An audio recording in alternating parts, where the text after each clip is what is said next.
All right, here's our old diesel heater.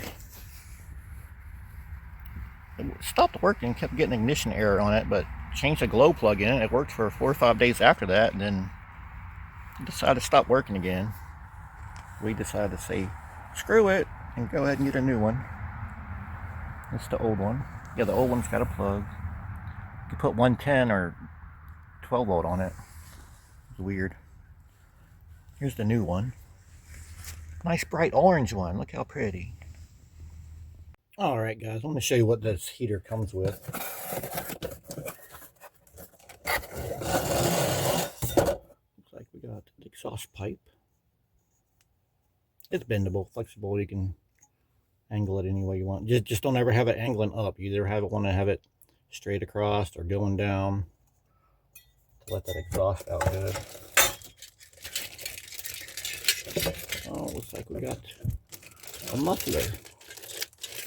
The units aren't really loud at all, but definitely quiets them down just a little bit. Here's a look at the muffler. But yeah, whenever you install it, you know, there's that little weep hole.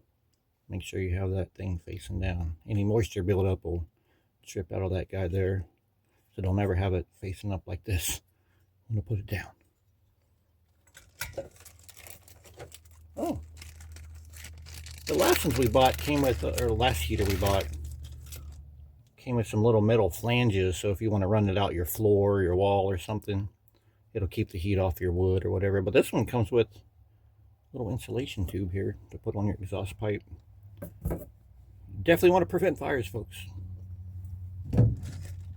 Smokey Bear ever teach you anything? But it comes with everything you need to hook it up. Tons of hose clamps. And there's a little filter that you put on your air intake where it sucks up the fresh air just to keep it clean. There's our air intake tube. That's what that little filter thing hooks to. But it's flexible. You know, you can pull it out, extends a little bit. And there's the big tube. That's for your air outlet that, you know, runs into your home or wherever you're putting it up. But it stretches out, bendable, pretty simple. And one more thing. Well, I guess two more, but even comes with some little louvers that you can hook to the end of it. A little attachment for it. But the newer model we have has Bluetooth, but they all come with these little remotes too. We leave ours set up outside, so we don't have access to the control panel unless I wire it into the house. I'm probably going to do that eventually, but just got a little remote. Just hold it up to the wall, hit on or off. You have heat or no heat, whichever you prefer.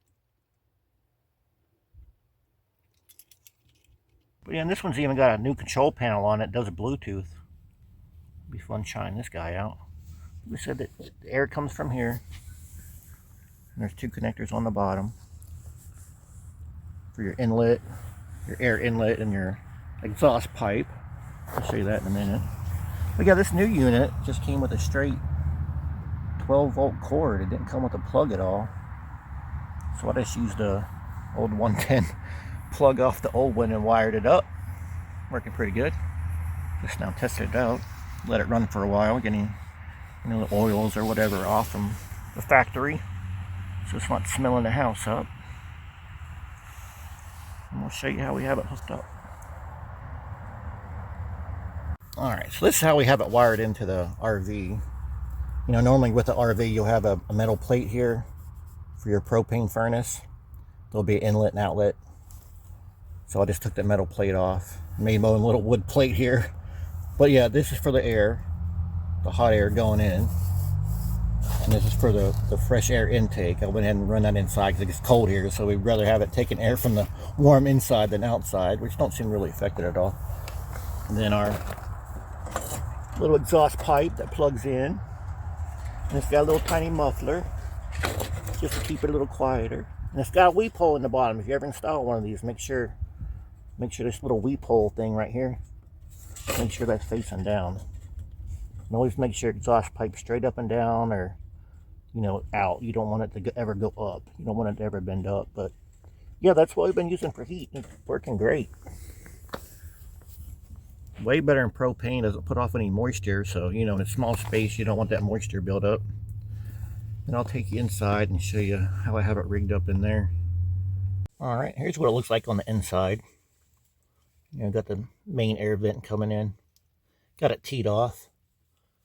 And the ductwork in here is a little smaller than that piece, so we had to put a little reducer on it. But yep, and that one thing down there is the air intake's got a little filter on it.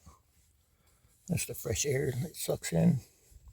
But yeah, just got it running just the two of the vents in here. It's perfectly fine that way.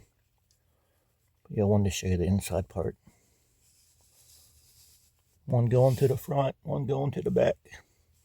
Still got the old RV propane furnace hookup in case we ever decide to get one of those again. But we're liking a diesel heater, so that's what we're dealing with now.